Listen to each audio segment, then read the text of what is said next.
భూమి మీద ఆయా జాతులలో నుండి ఆయా వంశములలో నుండి మన ప్రభు అయిన యేసుక్రీస్తు తన స్వరక్తం పెట్టి మనలను కొని తండ్రి అయిన దేవునికి ఒక రాజ్యంగాను యాజకులుగాను చేసి ఉన్నాడన్న సంగతి మీరు ప్రకటన గ్రంథంలో చదువుతారు.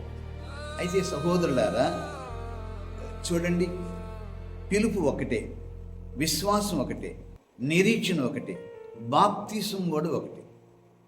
అంతేకాదు మనందరికీ దేవుడు అనుగ్రహించిన పరిశుద్ధాత్మ కూడా ఒక్కడే.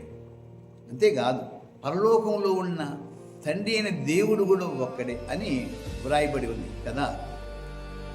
మనమందరము కలిసి ఉంటే ఎలాగుంటుందంటే, చెల్లాచెదురుగా పడి ఉన్న పూలను ఒక దారంతో మాలగానో దండగా చేస్తే దాని విలువ, దాని అందం ఎలా పెరుగుతుందో, మనమందరం కానీ ఏక ఆత్మ, ఏక హృదయం, ఏక భావం, ఏక తాత్పర్యం, ప్రేమ కలిగి ఉంటే మనం అందం అలాగుంటుంది, మన బలం అలాగుంటుంది. అప్పుడు మన బలాన్ని చూసి లోకం బెదురుతుంది. అంతేకాదు సాతాను మన దగ్గర ఉండే అవకాశమే లేదు. కనుక క్రైస్తవ బలము అందరూ క్రైస్తవులే అన్న భావం వచ్చినప్పుడు మాత్రమే కనబడుతుందని నేను మీకు తెలియజేస్తున్నాను.